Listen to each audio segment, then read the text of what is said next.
Baik teman-teman, di sini kita akan coba mengerjakan soal yang mungkin gampang gitu ya. Tapi bagi orang yang baru belajar konsep rekursif gitu ya, apalagi di C++, bisa jadi ini video yang tepat buat teman-teman gitu ya.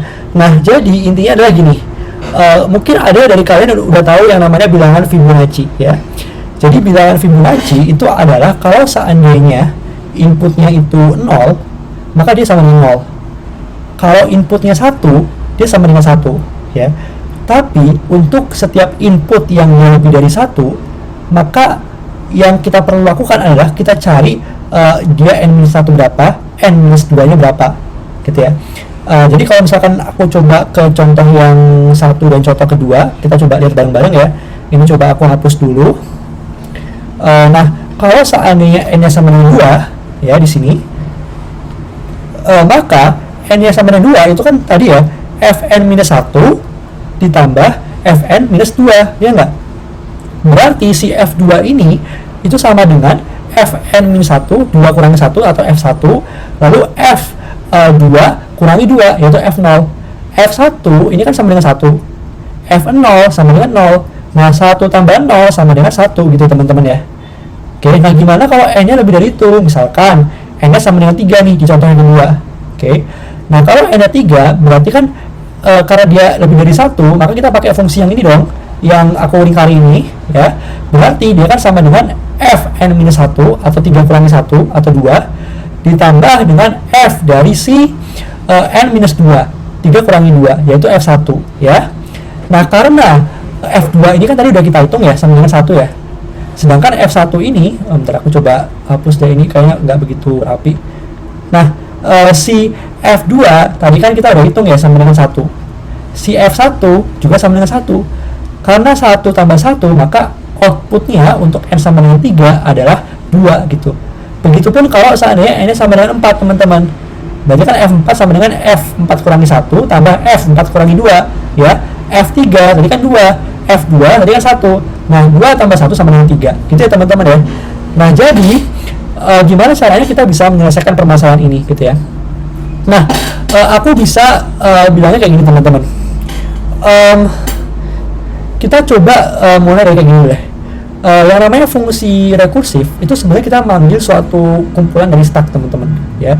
Jadi misalkan gini, kalau misalkan aku punya n sama dengan 3 ya. Oke. Nah, di n sama dengan 3 dia itu akan manggil ya. Dia akan manggil, ini aku coba kayak gini aja deh.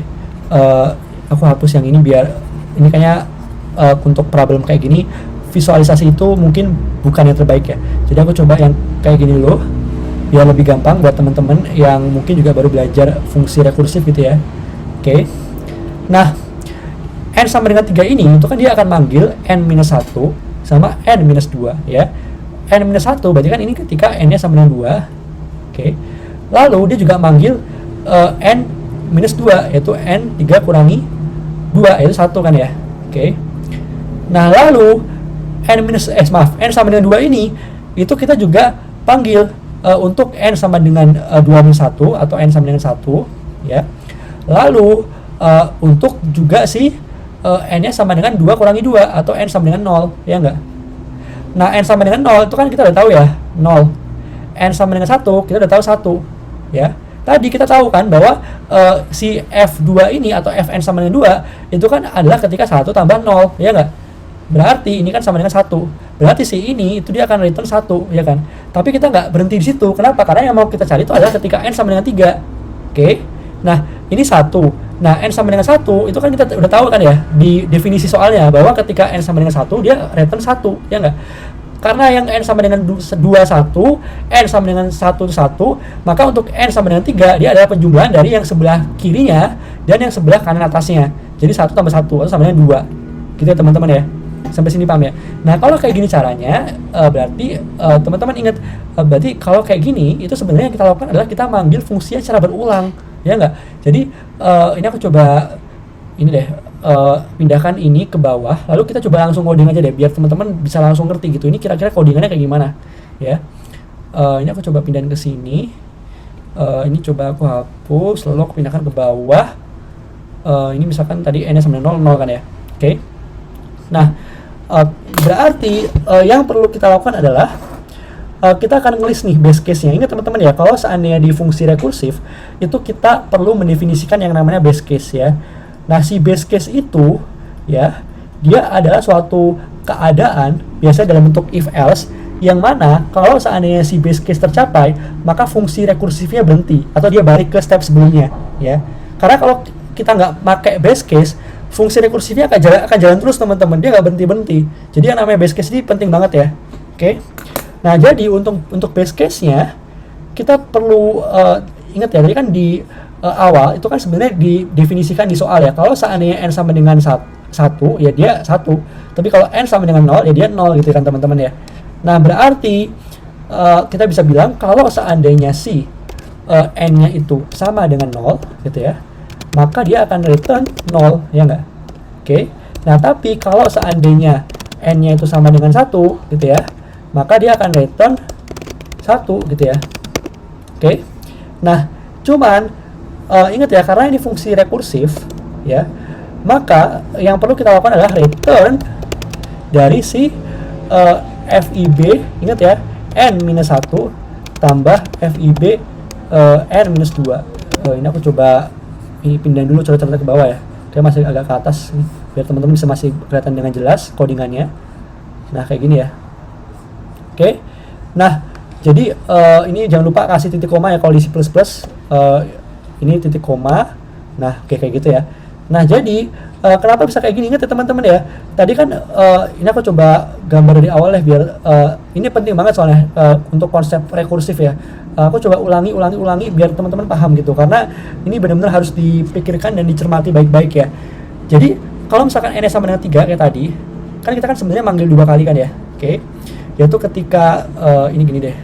Coba aku jangan di sini ya. Aku agak ke bawah biar nanti dia ke atasnya gampang. Jadi ini n sama dengan 3 nih ya. Oke. Nah, itu kan kita manggil 2 kali kan ya, yaitu ketika n-nya sama dengan 3 minus 1 ya, makanya n minus 1 di sini nih yaitu 2. Lalu n-nya yang di sebelah kanan atas itu 3 kurangi 2 atau n minus 2, 1 kan ya. Oke. Nah, lalu untuk n sama dengan 2, kita bisa melakukan hal yang sama dengan yang sebelumnya gitu kan. Maka kita manggil lagi nih. Jadi n sama dengan 2, sekarang n sama dengan 2 minus 1 atau n minus 1. Jadi kan sama dengan 1 ya. Lalu setelah itu n-nya yang sebelah kanan atas 2 itu n sama dengan 2 minus 2 atau n minus 2, itu n sama dengan 0 ya enggak? Oke. Nah, n sama dengan 1 dia return 1, n sama dengan 0 dia return 0 ya enggak? Nah, untuk n sama dengan 2 berarti kan penjumlahan dari kiri atas dan kanan atas 1 dan 0 ya. Makanya nanti FIB n-1, FIB n-2 dan kita manggilnya berulang kali gitu teman-teman. Jadinya kayak gini teman-teman ya. Jadi n sama dengan 2 dia 1, sedangkan n sama dengan 3 dia hasilnya adalah yang sebelah kiri atasnya berapa yaitu 1, yang sebelah kanan atasnya berapa yaitu 1 juga. Jadi untuk n sama dengan 3 hasilnya 1 tambah 1 atau sama dengan 2 gitu ya teman-teman ya. Oke. Nah, berarti ini aku coba jalankan. Harusnya codingannya seperti ini ya. Kita lihat ya, apakah benar atau enggak. Oke. Nah, benar ya teman-teman ya. Lalu kita coba submit. Nah, kalau teman-teman perhatikan dia berhasil ya. Tapi yang menjadi kekurangan dari algoritma ini adalah si bitsnya, atau dia cuma berhasil ngalahin 23% ya. Jadi algoritma yang kita buat ini sebenarnya masih kurang efektif ya. Ya, jadi yang kelemahan dari rekursif itu kalau nggak dibarengi dengan konsep yang lain, itu dia cenderung istilahnya cukup lama ya, apalagi untuk input data yang gede gitu. Oke.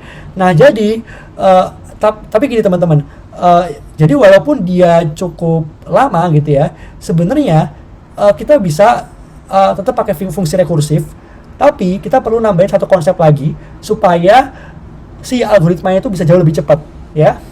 Nah, caranya gimana? Caranya gini teman-teman ya. Kalau kita perhatikan di sini ya, yang aku coret-coret ini, misalkan n sama dengan 3 nih ya, di sini nih. Oke. Itu kan kalau teman-teman perhatikan ya, dia itu memanggil n sama dengan 2 dan n sama dengan 1. Oke. Nah, si n sama dengan 2 dia manggil n sama dengan 1.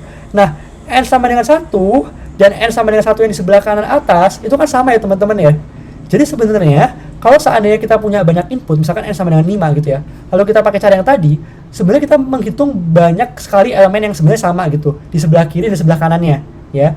Nah, idenya adalah gimana caranya kita bisa menghindari perhitungan elemen yang sama sebanyak lebih dari sekali, ya nggak? Karena kalau kita bisa menghindari itu, maka algoritmanya jauh lebih efisien. Ya, maka algoritmanya hanya menghitung satu elemen yang sama untuk satu kali aja gitu, nggak lebih dari sekali, nggak berkali-kali, yang itu menjadi lama. Ya, jadi caranya efisien adalah kita pengen satu input yang unik itu hanya dihitung satu kali. Ya, nah makanya yang namanya rekursif ini, ya, supaya lebih cepat, ya, apalagi di kasus seperti ini ya, yang bilangan Fibonacci, supaya dia bisa jauh lebih cepat, maka kita harus barengi dengan konsep yang namanya memoization. Ya, oke. Nah, apa itu memoization? Yang tadi saya bilang teman-teman, ya. Jadi adalah suatu konsep di mana kita ingin menghindari perhitungan yang sama berulang kali, ya. Kayak gitu aja teman-teman. Nah, gimana caranya kalau di codingan? Ya. Nah, sebenarnya di yang namanya C++ atau di Python juga ada ya, dan bahasa pemrograman yang lain juga banyak yang mendefinisikan suatu kelas gitu ya. Kita bisa pakai yang namanya unordered map ya di C++, oke? Kalau di Python mungkin kayak dictionary gitu ya, atau hash map ya. Nah, si unordered map itu kalau di C++ kita bisa mendefinisikannya seperti ini teman-teman. Ini aku bisa kayak gini aja deh. Jadi misalkan aku kok tambahin teks ya, ini harusnya ke mouse. Nah, jadi aku coba mulai ngoding lagi ya. Jadi kita pengen menghindari perhitungan yang sama berulang kali. Nah, caranya adalah kita akan simpan ke suatu istilahnya hash map gitu ya, yang mana kalau misalkan kita udah menghitung elemen itu, ya, kita akan hitung, oke?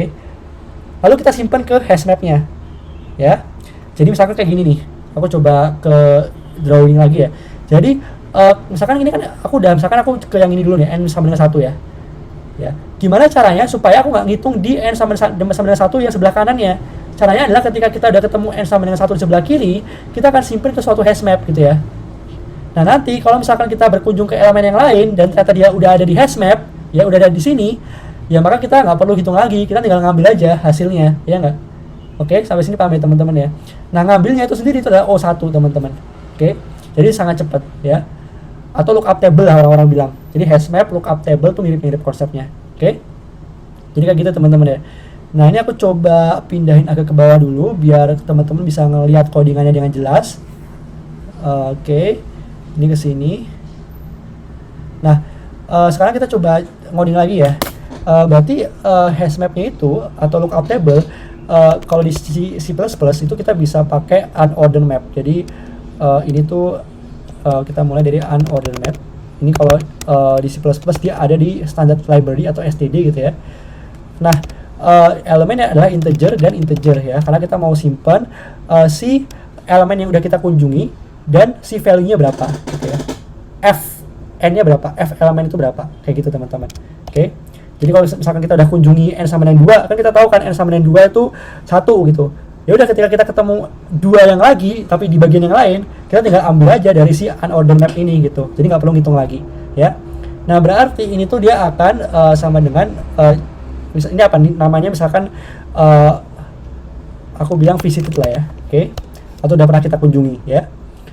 Nah, setelah itu kita tinggal gini aja teman-teman. Jadi kalau misalkan dia nggak sama dengan 0, lalu dia juga nggak sama dengan 1, berarti kita pengen tambahin ke si ininya, ke si hash map atau lookup table yang kita definisikan tadi. Berarti visited ya. Ini harusnya bukan di sini ya, bukan dalam fungsinya ya. Harusnya dia ada di luarnya. Ya. Ini ke sini. Ya. Nah, ini ke sini. Lalu ini ke sini. Kayak gini gitu ya, teman-teman. Oke, nah karena kalau kita di dalamnya, dia akan manggil atau mendefinisikan berkali-kali dong ya. Itu salah itu ya. Oke, jadi kita definisikan di luar. Habis itu si visitednya ini itu kita tambahin dengan si yang udah kita kunjungi tadi. Jadi visited n ya, itu akan sama dengan fib n-1 tambah fib n-2. Ya, ini coretannya aku hapus aja teman-teman ya. Ingat ya teman-teman ya, memoization adalah gimana kita bisa menghindari perhitungan yang sama berkali-kali. Ya, ini aku coba hapus. Nah, jadi ini ya. Oke. Nah, tapi kalau kayak gitu berarti returnnya kita juga harus ubah ya. Berarti nanti dia bukan lagi kayak gitu, tapi dia visited dari si n. Oke. Nah, kemudian ingat ya, karena kita pakai visited, maka kita perlu tambahin kondisi yang ketiga ya. Jadi kalau misalkan elemen itu udah ada di visited atau udah ada di lookup table kita, maka ya kita nggak perlu hitung lagi gitu ya. Berarti else if gitu ya, kalau seandainya si visited itu dia contains ya, jadi dia udah mengandung si elemen itu, berarti dia udah kita kunjungi sebelumnya gitu ya, udah kita hitung sebelumnya, maka kita nggak perlu hitung lagi gitu kan ya. Berarti kita tinggal bilang return dari si visited end gitu ya. Jadi kita bisa langsung ngambil nilainya dari si yang udah pernah kita kunjungi itu. Oke. Nah, kayak gitu. Coba aku cek, harusnya seperti itu ya. Kita coba cek apakah benar. Oh maaf, ini titik koma ya, jangan lupa ya, titik koma. Kita coba cek lagi. Nah gitu ya teman-teman ya. Ini kalau aku submit, oke gitu ya teman-teman ya. Jadi berhasil dan ini udah beat 100% ya. Yang tadi awalnya cuma 20%, tapi dengan konsep memoization dan recursive kita bisa improve kecepatannya jadi 100% ya. Kayak gitu teman-teman ya. Terima kasih banyak. Sampai jumpa di video berikutnya ya.